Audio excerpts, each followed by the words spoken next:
다 같이 성경을 들고 일어서시기 바랍니다.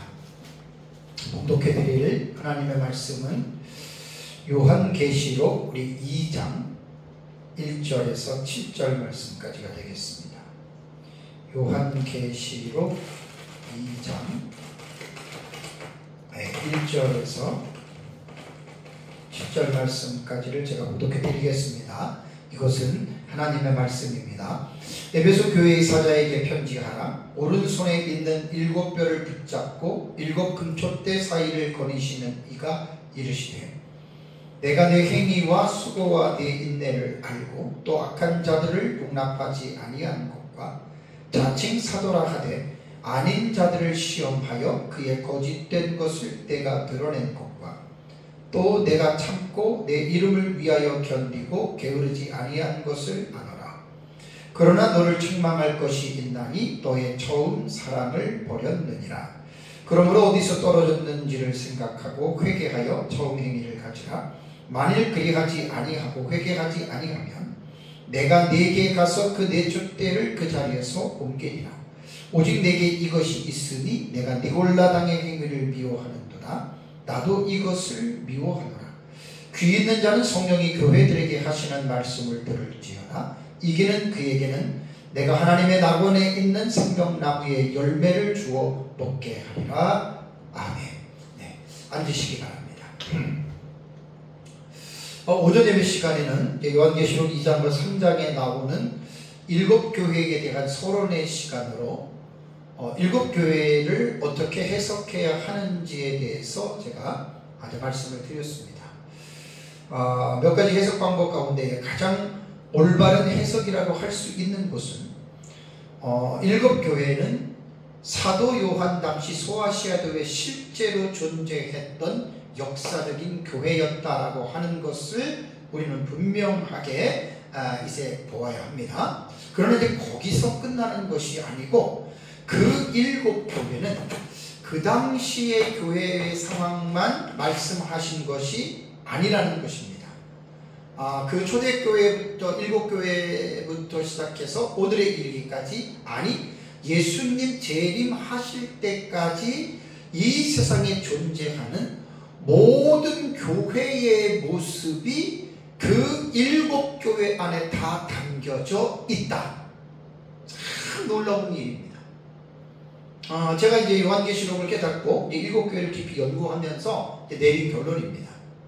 그래서 우리는 요한계시록에 대한 7 교회에 대한 해석을 할 때 오전에 말씀드린 대로 세대주의 전천년에서 해석하는 7 교회의 해석은 그럴듯하고 뭔가 조금 신선한 어떤 내용이기는 하지만 그거는 정말 우리가 있을 수 없는 얘기입니다. 정말 그건 안 맞는 겁니다. 그런데도 안타깝게도 많은 사람들이, 심지어는 역사적 전천년주의자들조차도 7 교회를 7 시대에 걸쳐서 해석한다는 게 제가 너무 안타까운 거예요. 그건 진짜 말 안 되는 겁니다. 억지로 성경을 7개를 나눠가지고 거기다가 교회를 쑤셔 넣은 거예요. 완전히 치환적인 해석이라고 그러죠. 올바른 의미를 바꾼 거예요. 잘못된 해석을 치환시켰다, 바꿨다는 말입니다. 그래서 7 교회를 7 시대로, 지금은 이제 라오디게아 시대다. 라오디게아 왜 교회 같은 데냐? 그 말이 안 되잖아요. 전 세계적으로 교회들이 많이 타락하고 여러분 잘못됐어도 칭찬받는 교회들이 많이 있습니다. 그곳에 적은 교회들도. 그렇게 해석하는 거는 말이 되지 않는데 사람들이 이제 그런데 이제 이 해석법에 빠져들어가는 것을 볼 때 너무 안타까워서 제가 이제 오전에는 7 시대를 세대주의자들이 말하는 거 그것도 칠판에 써놓고 여러분들에게 이제 말씀을 드렸습니다. 그러니까 이제 7 교회는 정말 교회에 관심이 있는 사람들은 7 교회를 깊이 있게 봐보십시오. 에서부도 3일날 7 교회를 깊이 있게 보면 과거의 교회나 현재의 교회나 미래의 교회의 모습이 이 7 교회 안에 다 들어가 있습니다. 어느 한 교회가 어느 한 교회의 모습을 그대로 본받지는 않지만 그 모든 요소들이 칭찬이든지 책망이든지 이런 것들이 다 모든 교회 안에 어느 시대든지 있다라고 하는 거 기억해야 되고요. 특히 이제 7 교회는 우리 역사적 전천년에서 해석하는 미래주의 해석법으로 볼 때 특별히 이 예수님 재림 직전에 분명한 이러한 흐름의 모습들이 이제 보여질 것이다라고 하는 이런 것들을 우리는 이제 잘 기억을 해야 됩니다. 그래서 이제 특히 목회자들은 일곱 교회를 잘 보고 성도들도 잘 보면서 칭찬받은 것들은 무조건 따라해야 돼요. 책망받은 것들도 단호하게 회개해야 돼요. 그리고 주님께서 권면하시는 그 각 교회마다 권면이 있잖아요. 그대로 순종해서 또 하나님이 기뻐하시는 이제 이러한 삶을 살아가야 됩니다. 이제 이번 시간부터는 이제 일곱 교회 첫 번째 시간 에베소 교회에 대해서 제가 이제 여러분들에게 말씀을 드립니다. 2장과 3장의 내용을 일곱 교회를 연구하다 보면 비슷한 이 기록한 순서들이요 비슷한 패턴으로 기록이 되어져 있어요. 제가 이제 7가지의 패턴으로 좀 나누어서 제가 말씀드리는데, 첫 번째 패턴은 수신자에 대해서 말을 합니다. 에베소 교회, 에베소 교회의 사자에게, 또 서머나 교회 사자에게, 버가모 교회 사자에게 이 편지가 전해질 그 수신자가 되는 거기서 말하고, 두 번째는 편지를 보내시는 예수 그리스도가 어떠한 분인지에 대해서 그 묘사를 해요. 두 번째는 순서적으로 나옵니다. 세 번째는 뭐냐면 교회에 대한 칭찬을 먼저 하십니다. 너희가 이렇게 잘 칭찬하는데, 라오디게아 교회의 경우에는 칭찬이 없습니다.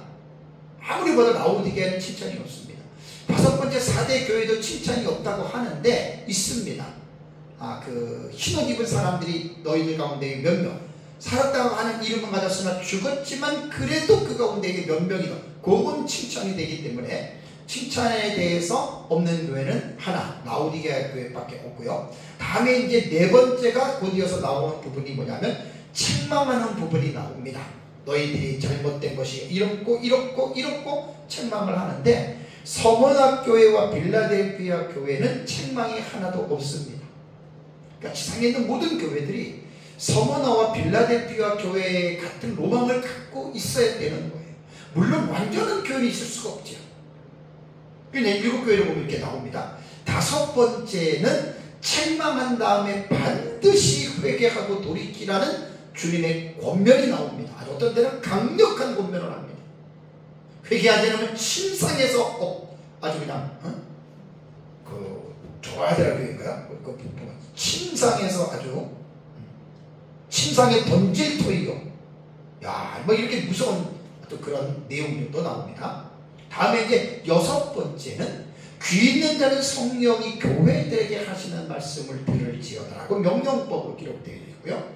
마지막 일곱 번째는 이기는 자에게 주어지는 복에 대해서 얘기를 했고, 여기 이제 귀 있는 자와 이기는 자는 세 교회, 네 교회가 순서가 바뀌어져요.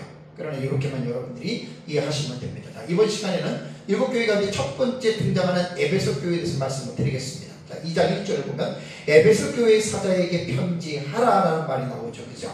자, 에베소는 어떤 곳일까요? 에베소는 제가 오전에 지도를 말씀을 드렸잖아요. 소아시아, 지금 터키 지방입니다. 여기쯤에 있습니다. 에베소, 서머나, 버가모, 두아디라, 사데, 빌라델피아, 라오디게아, 요 이제 그 지금 터키 지역이죠. 여기 이제 교회가 있는데, 에베소는 소아시아 항구 도시, 이 항구 도시 카이스터강의 평원에 위치해 있고요.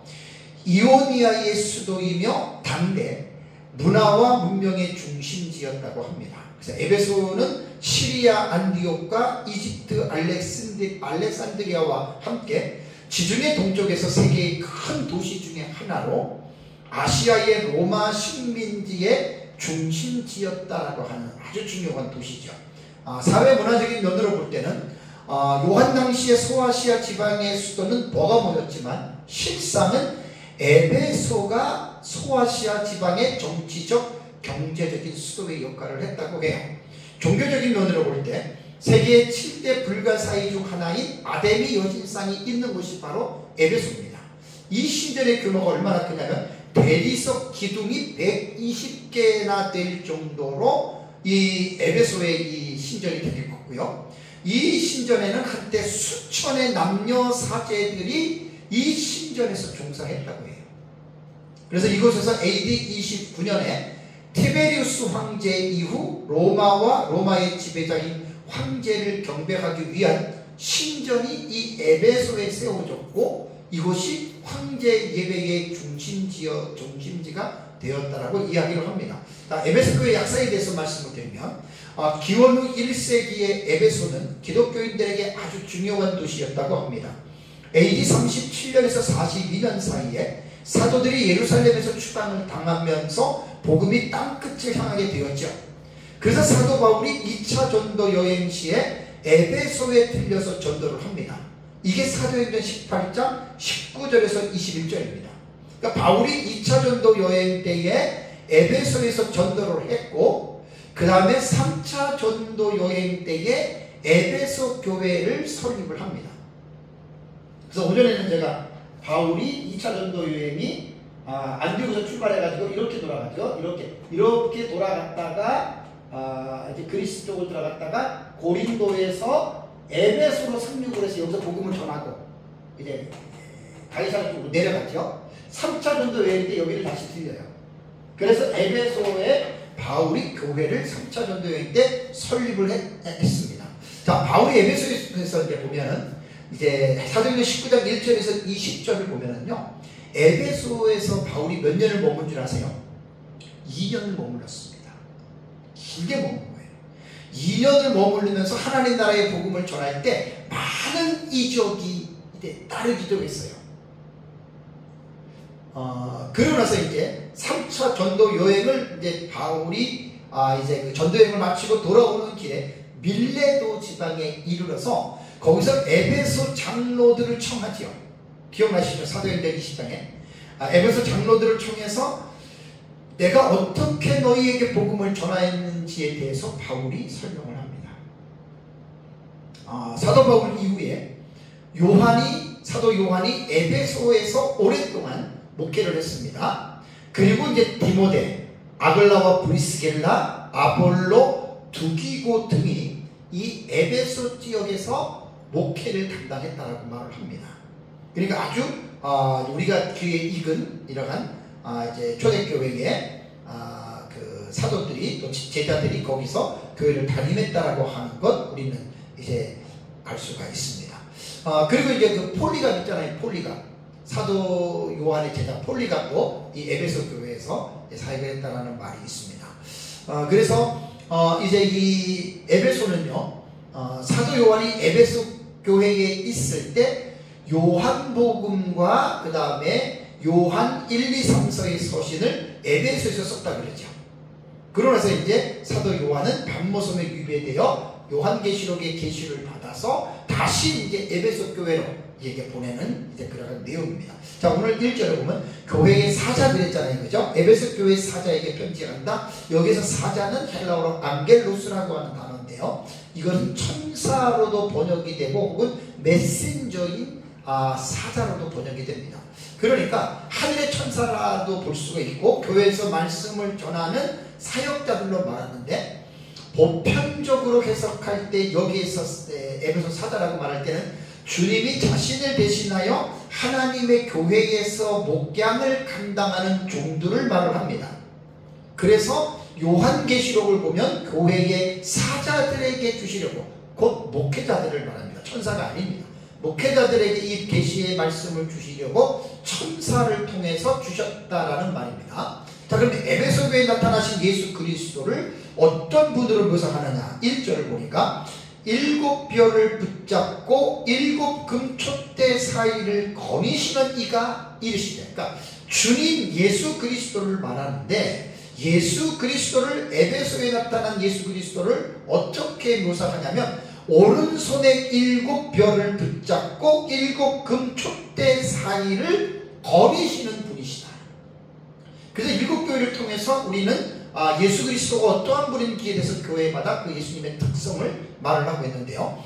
1장 20절을 볼까요? 7별과 7 촛대는 이렇게 보면 됩니다. 1장 20절을 보면 내가 본 것은 내 오른손에 7별의 비밀과 또 7 금촛대라 라고 말을 하면서 설명을 하죠. 7별은 뭐라고요? 7 교회의 사자요, 목회자를 말합니다. 다음에 7 촛대는 뭐라고요?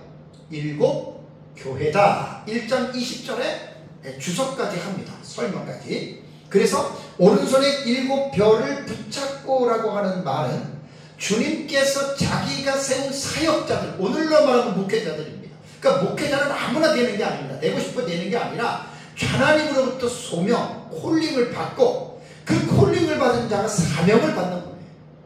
똑똑하다고 잘났다고 목사가 되는 게 아니에요. 하나님이 불러야 돼요. 때로는 목사가 공부도 잘 못하고 조금 그런 사람이 있을 수 있는데 하나님이 불렀다면 그게 진정한 목사입니다. 여기 보면 예수 그리스도는 오른손에 7뼈를 붙잡는다 라고 하는 말은 교회의 사자들을 붙잡는다. 여기에 붙잡고라고 하는 말이 크라톤이라고 하는 동사인데 이 동사는 분사형입니다. 현재 능동태입니다. 그게 뭘 말하는 거예요? 분사 현재는 계속적인 행동력이 계속적인 용법이라는 거잖아요. 그러니까 이 행동을 붙잡는다는 하는 것을 과거나 현재나 미래나 계속해서 주님이 붙잡는다는 말이에요. 이 말이 뭔지 아십니까? 어느 시대마다 하나님이 세우신 종들은 예수 그리스도께서 오른손으로 그들을 계속해서 붙잡아 주신다라고 하는 이 말을, 이 동사를 통해서 여러분 우리는 깨달아야 돼요. 능동태입니다. 주님이 신은 거 억지로 붙잡는 게 아닙니다. 자원해서 주님이 자기의 종들을 그렇게 붙잡고 계신다. 그 다음에 7금 촛대 사이에 거니시는 이라는 말이 나오죠. 그죠? 7금 촛대 사이. 여기서 촛대는 교회라고 그랬잖아요. 그죠? 그러니까 7교회 안에서 예수 그리스도가 계시는데 계실 뿐만 아니라 그것을 거니신다. 거니신다라고 하는 페리파토는 원형이 페리파테오입니다. 행하다, 걷다 그런 뜻인데 이 페리파토이라고 하는 말은 이것도 분사인데 현재 능동태입니다.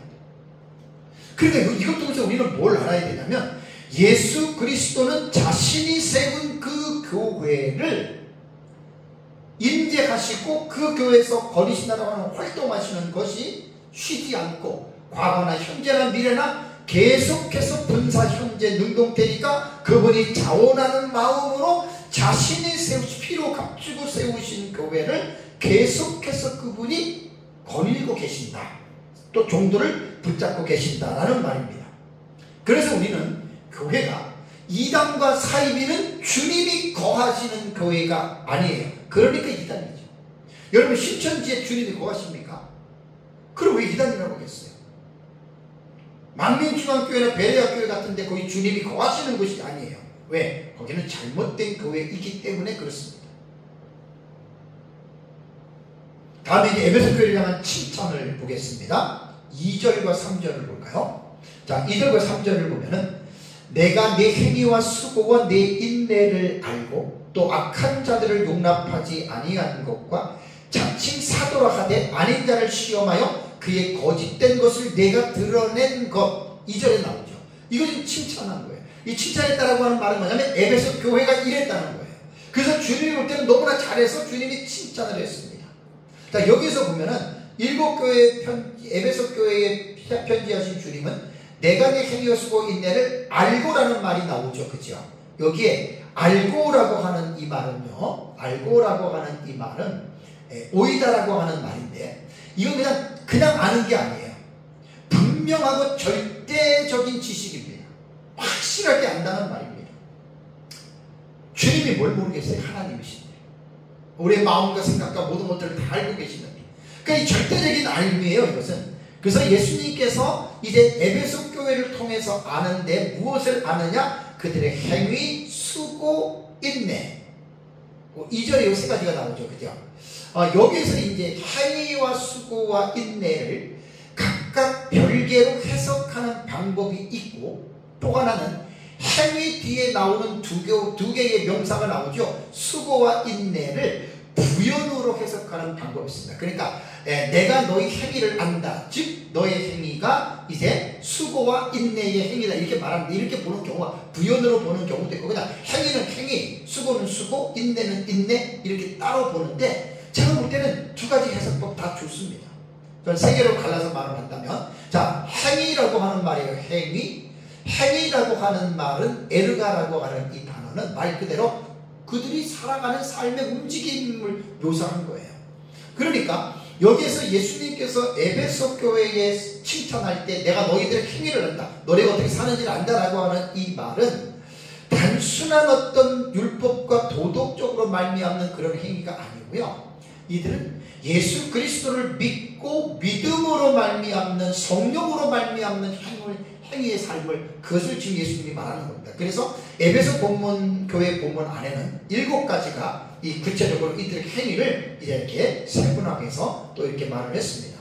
그래서 에베소 교회 성도들의 옳은 행위는 이제 뭐 본문에는 뭐 이렇게 나타나지 않는 그런 행위들도 있어요. 그러니까 에베소 안에 2장 1절에서 7절 말씀까지 에베소의 착한 행실들을 다 말한 게 아니죠. 더 있을 수도 있다는 말입니다. 그러나 우리는 기록된 성경 안에서만 우리는 이제 살펴보는 겁니다. 그러니까 두 번째, 수고라고 하는 이 코폰이라고 하는 이 단어는요, 복음 사역과 관련돼서 생각을 해야 됩니다. 그러니까 교회가 교회로서의 하나님의 천국 복음을 전하고 또 교회 안에서 믿는 성도들끼리 그들끼리 서로 이제 교제하고 공동체 생활을 하면서, 그러면서 이제 이들이 행했던 그러한 수고들, 그러니까 이런 것들은 아주 초대교회가 열악한 상황이었잖아요. 그러니까 도미티안 황제가 자기를 우상으로 신으로 섬기지 않으면 이제 박해를, 핍박을 가했기 때문에 그러한 열악한 상황에서도 에베소 교회 성도들은 하나님의 나라와 예수 그리스도를 위해서 참된 수고를 했다, 칭찬받아야 마땅합니다. 오늘날 우리 교회가, 성도들이 예수님이 볼 때 과연 칭찬할 만한 그 수고를 하고 있느냐, 여러분 이거 늘 우리가 살펴봐야 돼요. 우리 행위들도 그렇고. 다음에 이제 세 번째가 인내지요. 인내라고 하는 휘포모넨이라고 하는 이 단어거든요. 그러니까 조금 전에 말씀드린 대로 도미티안 황제 때에 황제 숭배를 거절당하면 안 하는 사람에게는 심지어는 그 죽이기까지 하잖아요. 이러한 어려운 상황, 이러한 형편에서도 이들은 믿음을 포기하지 않았다는 거예요.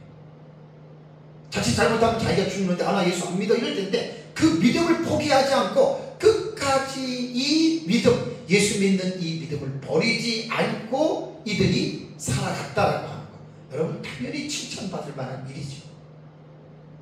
그 다음에 이제 2절을 또 다시 보면 뭐가 나오죠? 악한 자들을 어떻게 했다고 했습니까? 용납하지 아니했다. 그러니까 악한 자들을 받아들이지 아니했다라고 하는 말입니다. 자, 여기서 말하는 악한 자들은 물론 도덕과 윤리적으로 악한 자들도 해당이 되지만, 여기서 말하는 악한 자들은 하나님의 진리의 말씀을 변질시킨 사람, 곧 거짓 선생들, 이단들, 이런 사람들을 말합니다. 그런 자들, 악한 자들을 말하는 겁니다. 어느 시대든지 간에 교회 안에는 이러한 하나님의 말씀을 변질시키는 이단과 사이비들이 어느 시대든지 있었어요. 지금도 전 세계적으로 볼 때 여러분 얼마나 많은지 모릅니다. 각 나라마다 이단과 사이비 다 악한 자들이에요, 그들이. 근데 그들을 에베소 교회 성도들은 교회 안에 용납하지 않았다는 거예요. 리젝했다는, 거절했다는 말이에요. 자, 그러면 3차 전도 여행을 마쳐갈 때 사도 바울이 밀레도에서 에베소 장로들을 초청해서 그들에게 당부한 말을 볼까요? 사도행전 20장 29절과 30절을 보십시오. 사도행전 20장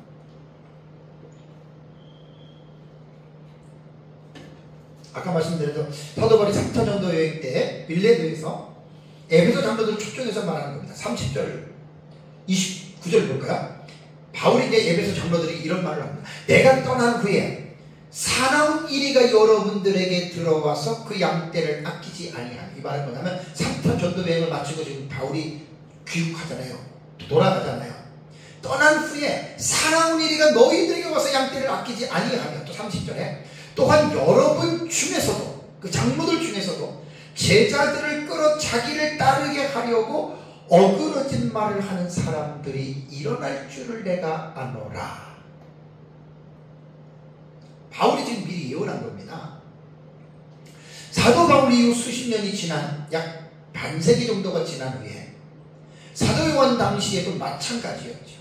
실제로 에베소 교회에 니골라당과 자칭 사도라 하는 거짓 교사들이 나타나서 교회를 혼란에 빠지게 했잖아요. 바울의 그 예언이 맞잖아요, 그렇죠? 근데 에베소 교회가 왜 칭찬을 받았냐면 이러한 니골라당과 자칭 사도라고 하는 거짓 교사들을 이들이 알아서 그들을 용납하지 아니했다라고 하는, 정말 이거는 칭찬받아야 할 마땅한 것입니다. 오전에도 말씀드렸지만 두아디라 교회 같은 경우는 너무나 좋은 교회였어요. 근데 자칭 선지자라고 하는 여자 이세벨을 두아디라 교회는 어떻게 했어요? 용납했단 말이에요. 그래서 교회가 완전히 더러워지고 심판받을 지경까지 이르렀다는 말이에요. 거기에 비한다면 에베소 교회 성도들은 진리의 지식이 날카롭게 이들에게는 살아 있었습니다. 어느 시든지 간에 교회 안에는 알곡뿐 아니라 가라지도 함께 공존합니다. 또한 포도원을 허무는 여우가 있듯이 사탄은 반드시 교회 안에 목사와 중직자와 성도들을 통해서, 목사라고 사탄이 주장 안 하지 않아요. 어떻게 보면 목사들을 더 사탄이 붙잡고 난리를 칩니다. 장로들도 마찬가지입니다. 그래서 사탄은 교회 안에서 교회를 무너뜨리는 일을 세상 끝날까지 행한다는 말이에요. 그럼 이런 악한 자들, 진리 안에서 탈선하고 하나님의 말씀에서 벗어난 자들을 어떻게 우리가 아느냐? 그게 여러분 주님이 기뻐하는 지식이라는 말이에요. 제가 신학 사상에 대해서 되게 많이 강조하죠. 여러분, 말씀은 무조건 읽는다고 깨닫는 것도 아니고요, 성경 제대로들 배워야 됩니다.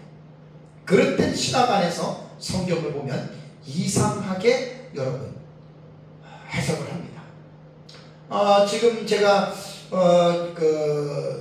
신학 사상이라든가 교회의 흐름 같은 것들을 제 나름대로 지금 계속 연구를 하고 우리 카페에 글들을 많이 올려놨는데, 정말로 여러분 이러한 경우들 얼마나 많은지 모릅니다. 전 세계, 우리나라 말도 할 수 없습니다. 신학적인 입장으로 볼 때 너무 혼란스러워요. 그래서 교회 안에 가만히 들어온 이리떼들을 분별해서 내쫓아야 주님이 그 교회를 여러분 이제 기뻐한다라고 하는 말입니다. 다음에 또 2절에 또 이제 칭찬을 뭘 칭찬했죠?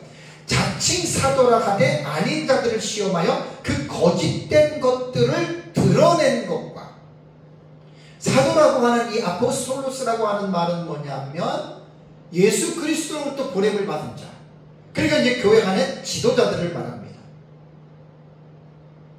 교회 대표자들을 말합니다. 근데 교회 안에 뭐 한국교회만 해도 목사가 얼마나 많습니까? 목사라고 다 목사가 아닙니다.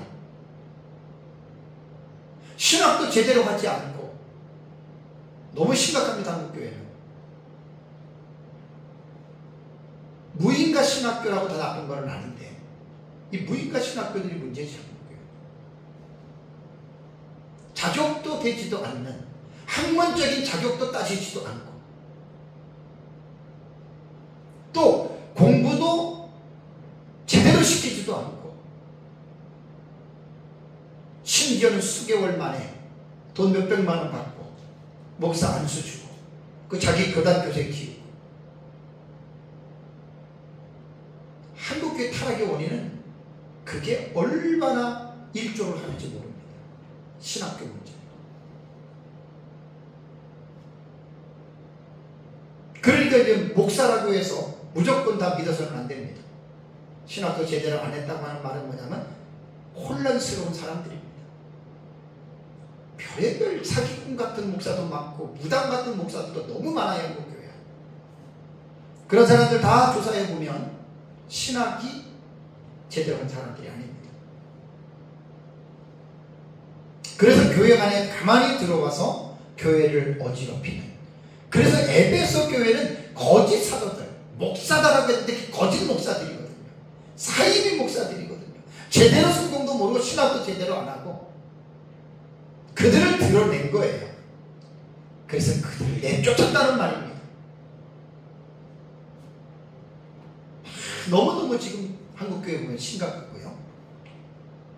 제가 목회자들만 15년 동안 지금 사역을 계속하고 있는데 너무 심각합니다. 어느 시대든지 간에 교회 안에 거짓된 사역자들을 올바르게 분별하는 지혜는 교회 성도들이 해야 됩니다. 예수님은 거짓 선지자들을 분별하는 기준에 대해서 마태복음 7장을 볼까요? 마태복음 7장 15절과 17절에 예수님이 거짓 선지자들을 삼가라라고 말했습니다. 양의 옷을 입고 너희에게 나아오나, 겉으로는 양의 옷을 입었어요. 속에는 노략질하는 이리라.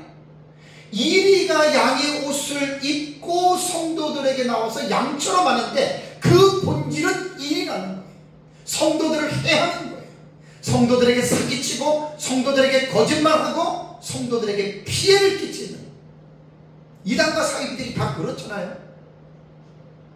희개망측한 일이 한두 가지가 아닙니다. 그러면서 예수님이 뭐라고 하냐면 그들의 열매로 그들을 알지라 그랬습니다.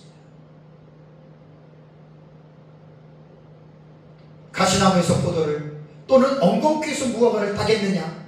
아니지. 이와 같이 좋은 나무마다 아름다운 열매를 맺고 못된 나무가 나쁜 열매를 맺나니 이러므로 그들의 열매로 그들을 알리라. 거짓 선지자, 거짓 목사, 거짓 사역자는 설교나 번지르르하게 말하는 것으로 보지 말고 그 목사가, 그 사역자가 살아가고 있는 가정과 그리고 그가 살아가고 있는 삶을 보면 그 사람이 진짜 사역자인지 거짓된 사역자인지 사기꾼 목사인지를 알 수 있다 그 말입니다. 성도들은 이거 주님의 말씀을 잘 기억해야 됩니다. 사역에 있어서 아무리 그럴듯한 열매가 나타나고 뭐 교회를 부흥시켰다 하더라도 그 사람의, 그 목사의 삶을 잘 들어보면 그게 진짜인지 거짓인지 알 수가 있다라는 거예요. 지금은 죽었지만 만민교회 이재록 같은 사람 보세요. 배략 김기동 같은 사람 보세요. 10만 명, 20만 명의 교인들을 거느리고 있었어요. 저는 그 사람에 대해서 PD수첩에서 봤어요. 2, 3년 전에. 그리고 지금 유튜브에 들어가면 나와요. 그 사람들이 사람을 10만 명 많이 끌어모고 귀신을 쫓아내고 뭐 병을 고치고 좋아요. 근데 예수님은 뭐라고 얘기를 했느냐? 그들의 열매로 그들을 안다는 거예요. 겉으로는 목사고 뭐고 양의 옷을 입었지만 속은 뭐냐? 일이라는 말이에요. 돈에 대해서, 여자에 대해서. 그건 거짓 목사입니다. 거짓 목사. 예수님이 그걸 말한 거예요. 그런데 이 에베소 교회 성도들은 그걸 볼 수 있었단 말이에요. 번지르르하게 잘하는 설교 이런 걸 본 게 아니라 그 열매를 봤단 말이에요. 목사의 삶을 보고 가정에서부터. 참 저도 온전한 사람이 아니기 때문에 저도 뭐 내가 뭐 올바르다 그런 말 하고 싶지 않아요. 두려운 거예요. 저도. 다음에 또 7장을 보면 3절을 볼까요? 3절에 또 내가 참고 내 이름을 위하여 견디고 게으르지 아니한 것을 알아라. 내 이름은 예수 그리스도의 이름이에요. 참았어요. 인내했다는 말이에요. 그리고 게으르지 아니했다는 말이에요. 근데 이 말은 뭐냐면 3절은 2절에 있는 사실을 강조함과 동시에 에베소 교회 신앙의 정절을 높이 평가하는 말씀이에요. 이거 다 지금 우리가 배워야 되는 거예요. 우리 교회가 다 이래야 되고 성도들이 다 이렇게 돼야 되고 모든 교회들이 이 칭찬을 지금 따라가야 되고 이거를 지금 순종해야 된다는 말입니다. 에베소 교회는 그 당시 그리스도인들에게 강요되었던 황제 숭배의 요구를 따르지 않았어요. 이단들을 물리치면서 이들이 참았어요. 그리고 예수 그리스도의 이름, 주님의 영광 때문에 게으르지 아니하고 정말 이들이 굳건히 서서 교회를 잘 섬기면서 살아갔다 이겁니다. 여러분 얼마나 좋은 교회입니까? 얼마나 좋은 교회입니까? 그런데 4절을 볼까요? 전세가 역전됩니다. 4절 보겠습니다. 그러나 너를 책망할 것이 있나니 책망이 나옵니다. 너의 처음 사랑을 버렸느니라.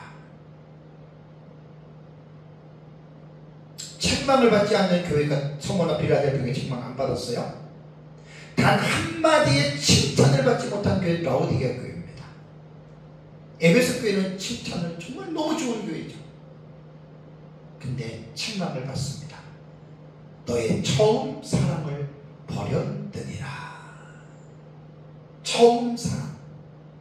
이 처음 사랑을 조금 더 우리가 깊이 이해하기 위해서 5절을 먼저 볼까요? 5절의 권면의 말씀을 살펴보면 조금 더 쉽게 이해가 할 수 있는데 5절을 보면 그러므로 어디서 떨어진 것을 생각하고 회개하여 처음 행위를 가지라라는 말이 나옵니다. 처음 행위, 처음 사랑 같은 말이거든요. 이 말씀은 에베소 교회가 칭찬을 들은 지난날의 아름다운 열매들을 말해요. 그런데 그것을 다시 가지라는 말입니다. 다시 찾아내라는 말입니다.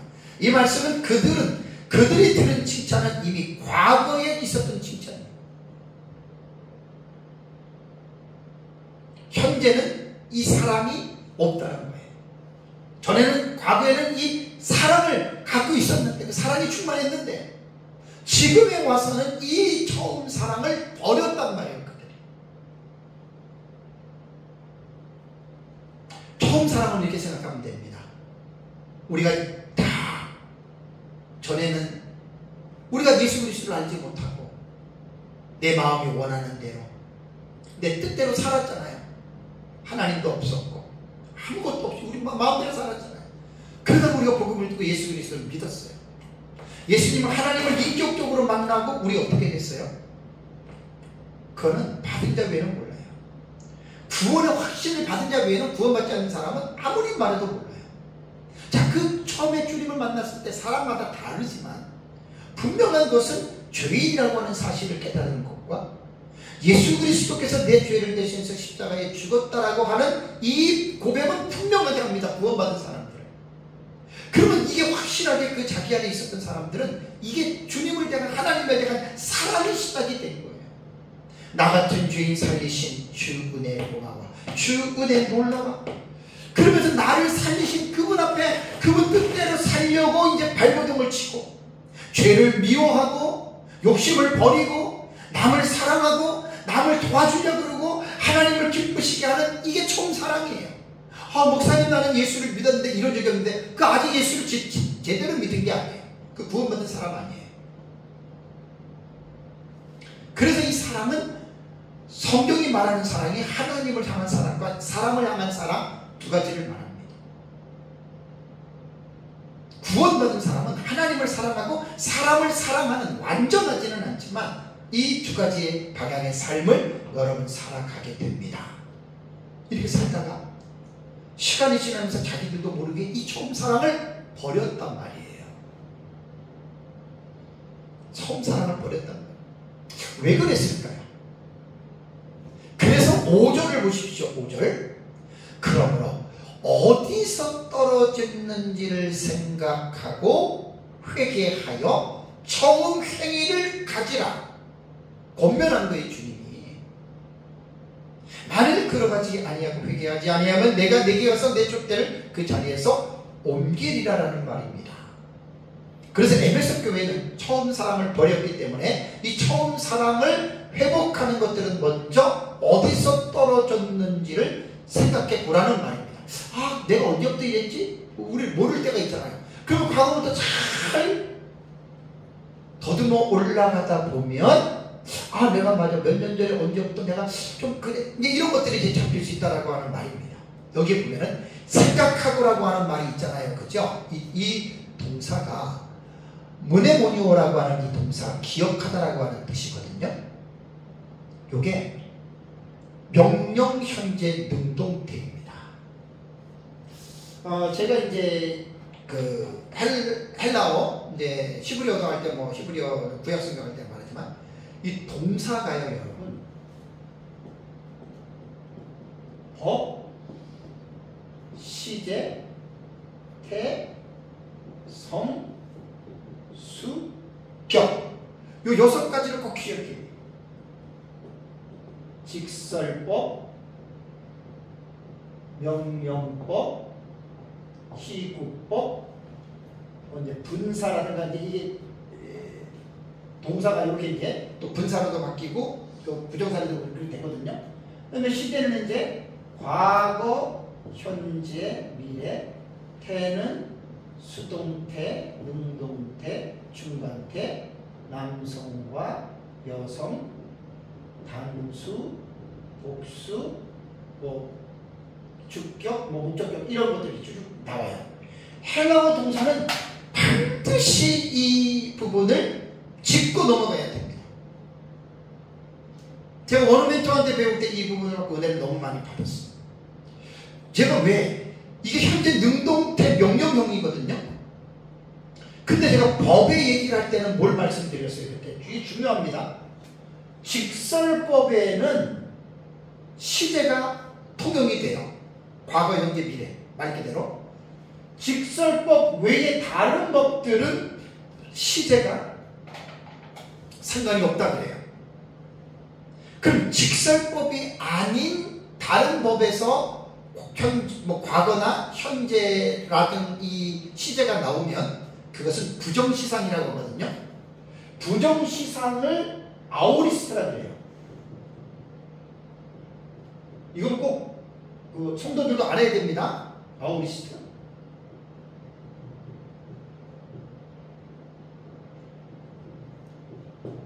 부정시상, 정해진 시상이 아니란 말이에요.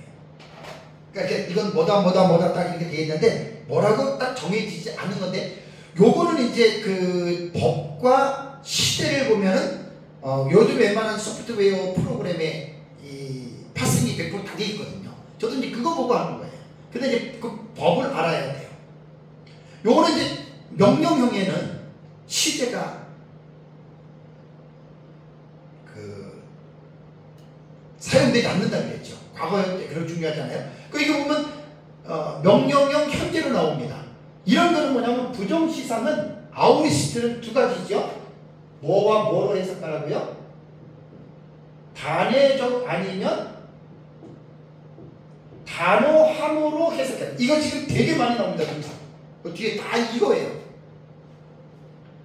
단회적, 그러니까 문맥을 보고 단회적으로 딱 해석해야 될 본문이 있고, 부정시상 아오리스트는 이것이 단회가 아니면 단호하게, 이 단호함이라고 하는 것을 강조하는 거예요. 왜 제가 말합니다. 생각하라? 그냥 뭐 생각해. 이게 아니라는 말이에요. 부정시상이니까 어떻게 하면 단호하게 생각하라는 말이에요. 뭐 내가 지금 잘못했는데 뭐 민기적거리고 뭐 내일 생각하지, 그게 아니라는 말이에요. 모네모니오라고 하는 현재 능동태 명령형은 부정시상이기 때문에 강조하는 거예요. 단호하게 너 생각해라. 지금 빨리 생각하라는 거예요. 정확하게 너 지금 생각해내라는 거예요. 빨리 해결해라. 그런 뜻입니다, 여러분. 이 성격적으로 게으른 사람들이 있어요. 미적대고 오늘 할 일 내일로 미루고 내일 할 일 모레로 미루고, 그 성격이 그런 사람은 어쩔 수 없는 거예요. 그런 사람들한테는 이 부정시상이 그 사람의 마음을 콕 찌를 수가 있습니다. 그러니까 생각하라고 하는 말이 단호하게 빨리 강조용법이고요. 또 하나 뭐 하라고 그랬습니까? 회개하라 그랬죠. 회개하라. 요게 회개하라도 메타노에손이라고 하는 이 단어도요, 동사인데 명령, 이것도 과거입니다. 그럼 보세요. 직설법이 아니면 명령법은 다 과거 현재 필요 없다고 그랬죠. 이거 부정시상이에요. 아오리스트로 해서 단호하, 이것도 단호하는 거예요. 회개하라. 단회적으로도 볼 수 있지만 단호함으로 보는 게 좋습니다. 단번에 결정해도 맞는 말이에요. 단호하게 해석해도 돼요. 생각하고 잘못된 거를 빨리 너를 단번에 딱 끊어라, 돌아서라, 그런 뜻도 되고, 그 회개도 그냥 적극적으로, 이건 다 내가 볼 때는 뭐 단회적이나 또 이렇게 단호함으로 해석을 해야 됩니다. 이 말은 뭐냐면 즉시 고치라는 거예요. 즉시. 생각하고 이거네라고 했을 때는 미루지 말고 즉시 고치라. 그 다음에 또 회개하고 가지라, 이게 전부 다 동사가 똑같아요. 가지라라고 하는 이 포이에손도 동사 명령, 이것도 과거입니다. 다 능동태입니다. 이거 똑같아요. 세 개가 똑같아요. 생각하고 회개하고 가지라가 똑같이 동사인데 명령 과거, 하나는 현재, 두 개는 과거, 그 다음에 능동태입니다. 2인 단수, 너가 그렇게 하라는 말이에요. 다 부정과거, 능동태, 명령형이기 때문에 단호함으로. 그러니까 이게 뭐냐면 명령이잖아요. 명령은 뭡니까? 명령권자가 있는 거예요. 누가 명령합니까? 예수님이 명령하는 겁니다. 내 친구가 명령하는 것도 아니고 부모가 명령하는 것도 아니고 예수님이 명령하시는 거기 때문에 이거는 순종해야 됩니다. 그래서 에베소 교회 성도들이 처음 사랑만 회복하면 그들은 이전에 누렸던 하나님에 대한 사랑과 이웃 사랑에 대한 이 사랑을 회복할 수 있는 거예요. 이 본문을 통해서 우리는 뭘 느낄 수가 있습니까? 우리 뭘 봐야 됩니까? 저와 여러분들이 혹시 처음 사랑을 버렸는지 안 버렸는지를 생각해 봐야 돼요. 처음에 여러분 주님 만났을 때 어땠습니까? 저도 눈에 선합니다. 제가 처음에 주님 만났을 때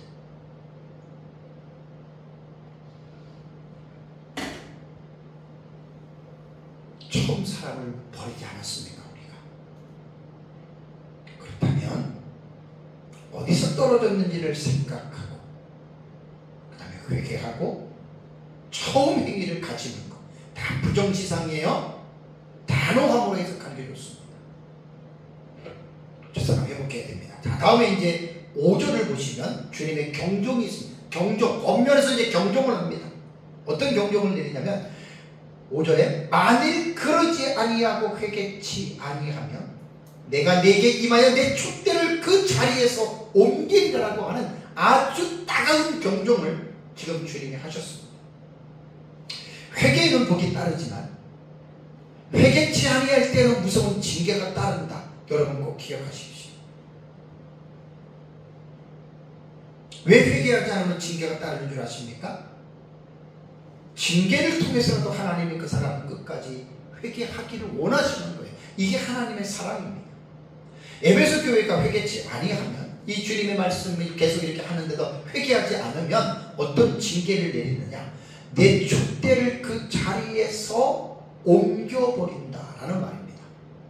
그러니까 이제 아시아 교회 7교회 중에 에베소 교회가 촛대 교회의 명맥을 유지하고 있었잖아요. 왜? 주님이 그 교회 사이에 거닐고 계셨잖아요. 임재했잖아요. 그럼 촛대 교회의 명맥을 유지하고 있었어요. 근데 그 촛대를 옮긴다라고 하는 말은 촛대는 곧 교회지만 성령을 의미하기도 하는데 성령이 임재했던 그것이 계속해서 에베소 교회가 첫사랑을 회개하고 그 첫사랑을 가지지 않으면 그 성령이 그 교회를 떠날 수 있다는 말입니다. 두려운 말입니다. 교회가 주님이 임재했을 때 그것은 진정한 교회지.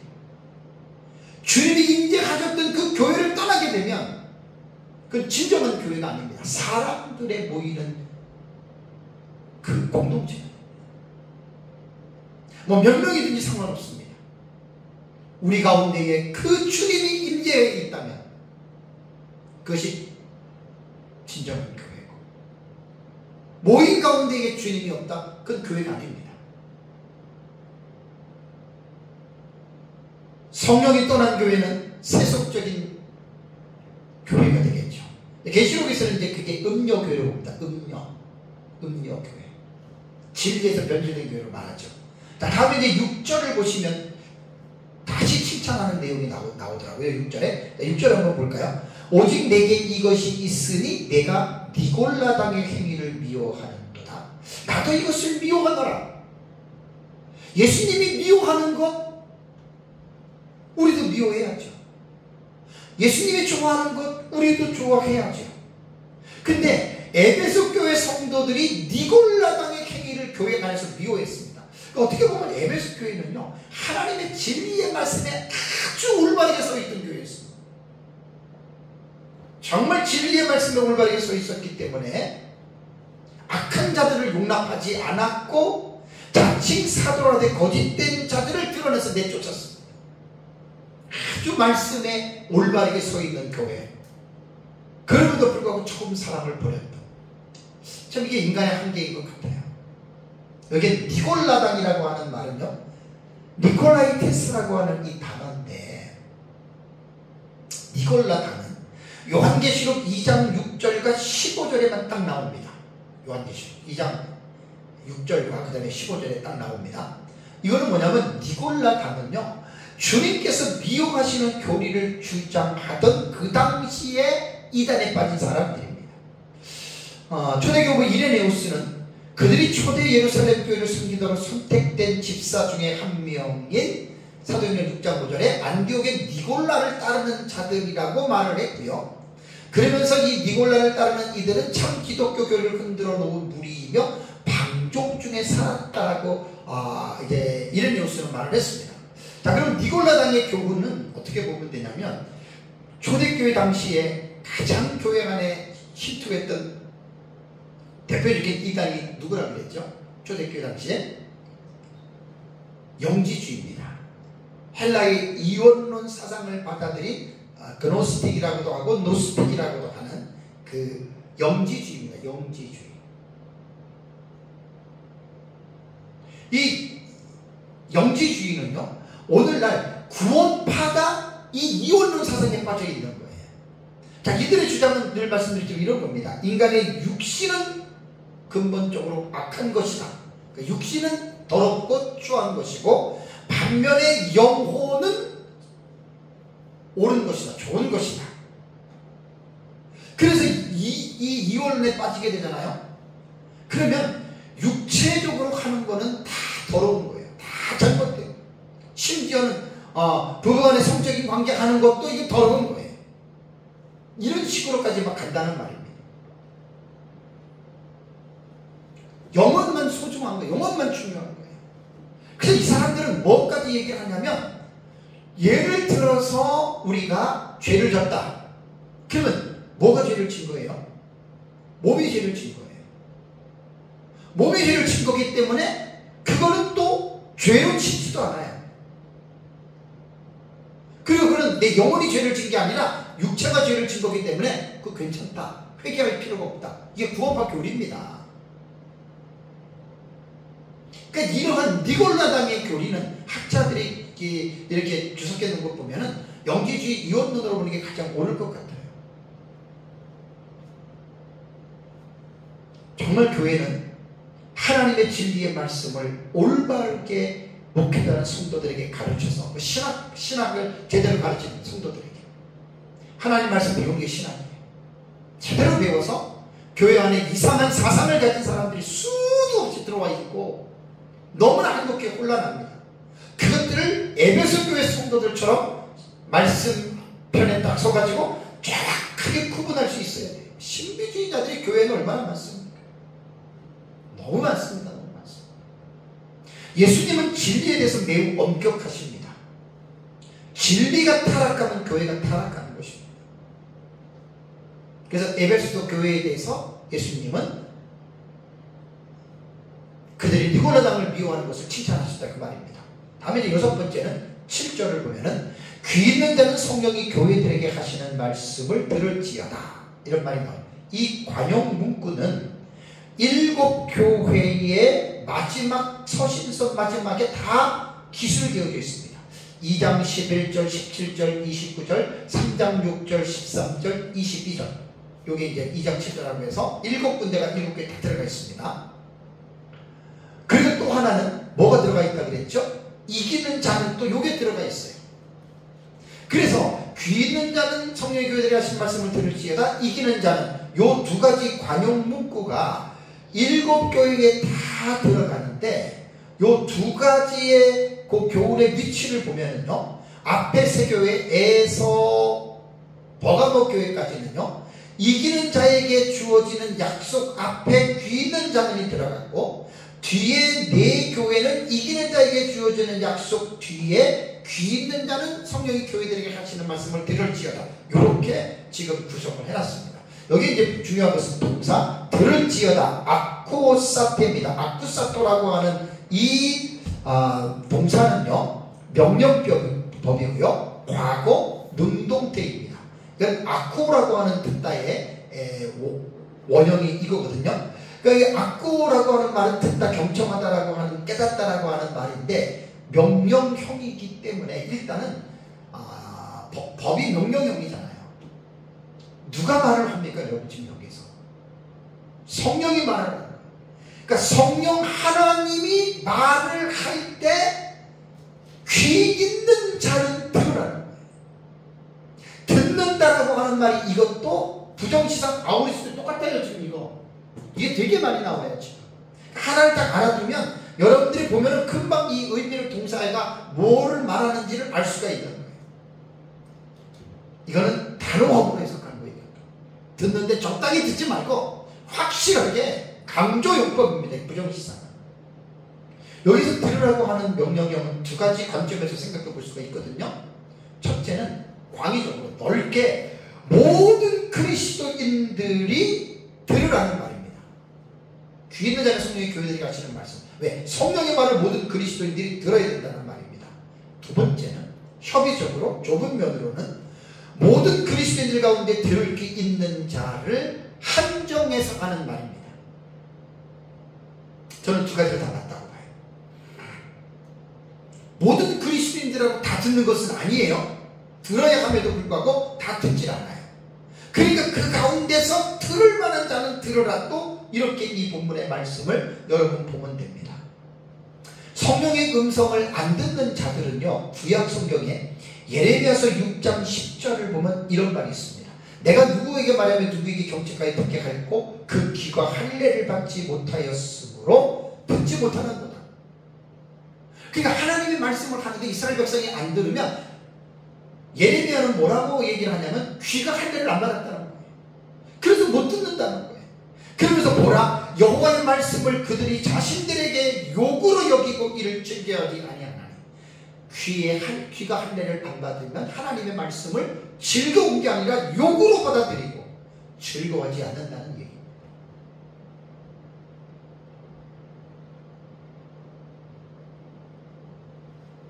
신약시도 그럴 수 있죠. 성도들 중에 참. 그래서 여기서 우리는 귀 있는 자는 성령의 교회들에게 하시는 말씀을 들으라고 하는 이 말씀 속에는 인간의 책임을 강조하는 것이다. 그리고 본절에서는 읽는 것보다는 듣는 것에 강조를 했잖아요. 그죠? 들으라 그랬잖아요. 그러면 요한계시록의 말씀이 교회에서 사자들을, 목회자들을 통해서 공식적으로 전해진다라고 하는 것을 염두에 둘 수가 있는 거예요. 그리고 여기서는 성도들의 개인의 책임을 여러분들이 잊어서는 안 됩니다. 그리고 이 요한계시록의 말씀은 아까 말씀드린 대로 일곱 교회는 그 당시에만 들으라고 한 게 아니에요. 교회사 전 시대에, 지금 이 시대에도 에베소 교회를 향해서 하시는 말씀을 모든 성도들 귀 있는 자들은 들어야 됩니다. 마지막으로 이제 일곱 번째는 7절을 보십시오. 이기는 그에게는 내가 하나님의 낙원에 있는 생명나무의 열매를 주어 먹게 하리라 라는 말이 나옵니다. 이기는 자, 이게 니코틴이에요. 이게 되게 중요한 말입니다. 이 동사가.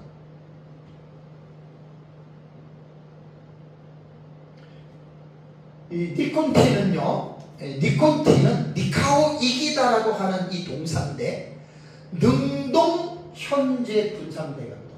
능동태 현재 분사의 분사 현재 능동태예요.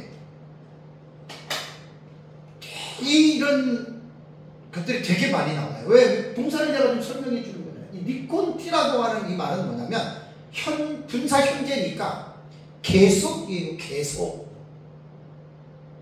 요한계시록에서 이기는 자라고 할 때에는 거의 현재 분사형입니다.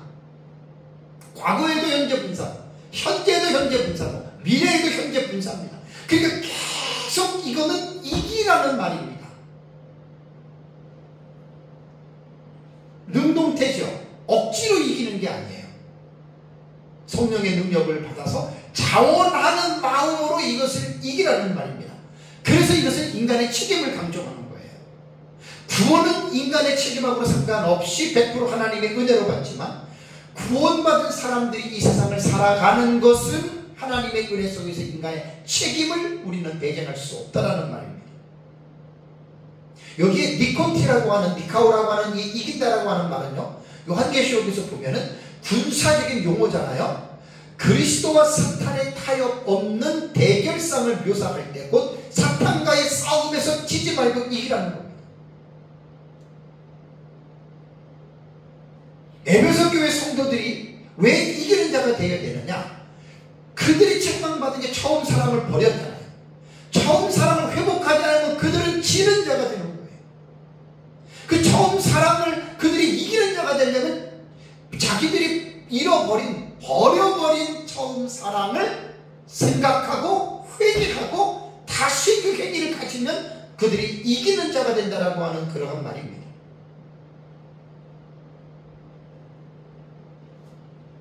그럼 이기는 자가 받을 복이 뭐죠?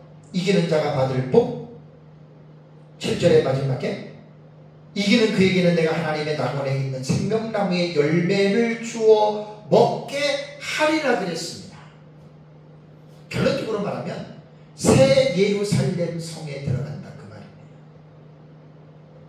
왜냐하면 생명나무의 열매 그것이 계시록 22장으로 넘어가면은 새 예루살렘 성에서 있는 그 생명나무 과실 있잖아요. 그죠?